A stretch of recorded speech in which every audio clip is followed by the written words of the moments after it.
过来，由这个南投县台中市等7个县市来成立的中台湾区域治理平台，今年第3年了。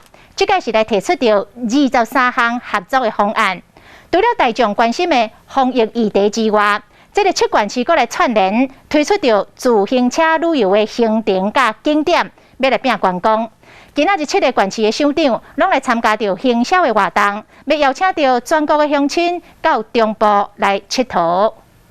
由出名国际数学家现场精彩演出，串联起7县市特色的美景，骑脚踏车也会使观光。这是由南投县等7个县市配合观光局行销脚踏车的活动。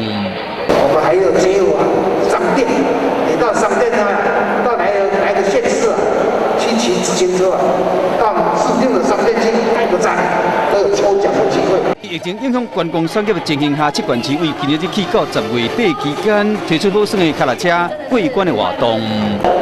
家人一起来，特别呢，它也经过了我们的台湾猕猴的一个这个保护区。